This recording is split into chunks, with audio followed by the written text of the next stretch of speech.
सन 1999 की तपती गर्मी में, जब पूरा भारत अपने दैनिक जीवन में व्यस्त था, कश्मीर की ऊंची बर्फीली चोटियों पर एक साजिश रची जा रही थी। पाकिस्तानी सेना ने घुसपैठियों के वेश में कारगिल की पहाड़ियों पर कब्जा कर लिया था।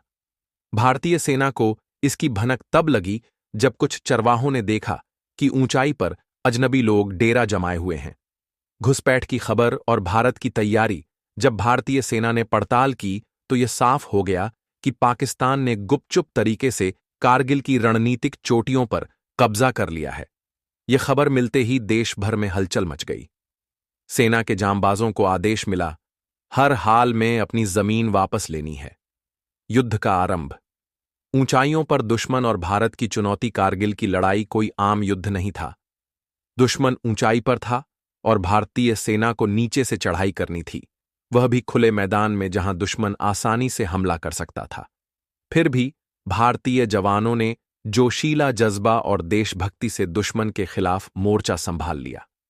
टाइगर हिल और विक्रम बत्रा की वीरता। टाइगर हिल, जो सबसे ऊंची और महत्वपूर्ण चोटी थी, उसे जीतना बेहद जरूरी था। कैप्टन विक्रम बत्रा और उनकी टीम को इसे हर हाल में हासिल करना था। ये दिल मांगे मोर का नारा लगाते हुए वे दुश्मन पर टूट पड़े। हाथ में बंदूकें और दिल में जीत का जुनून लिए भारतीय सैनिक बर्फ से ढकी चढ़ाई करते हुए आगे बढ़ते गए। आखिरकार कई घंटे की भीषण लड़ाई के बाद तिरंगा टाइगर हिल पर लहरा उठा। विजय की सुबह 26 जुलाई 1999 का सूरज भारत की जीत का गवाह बना। कारगिल की हर छोटी से दुश्मनों को खदेड़ दिया गया। इस जीत को ऑपरेशन विजय का नाम दिया गया और इस दिन को हर साल कारगिल विजय दिवस के रूप में मनाया जाता है। बलिदान और गर्व। इस युद्ध में 527 भारतीय जवान शहीद हुए और 1300 से ज्यादा घायल हुए, पर उन्होंने देश की सीमाओं को सुरक्षित रखा।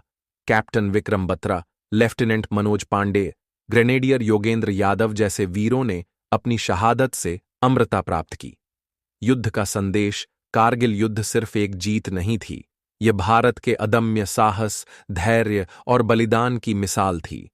यह दिखाता है कि चाहे हालात कितने भी कठिन क्यों न हों, भारत अपने हर इंच की रक्षा करेगा। जय हिंद।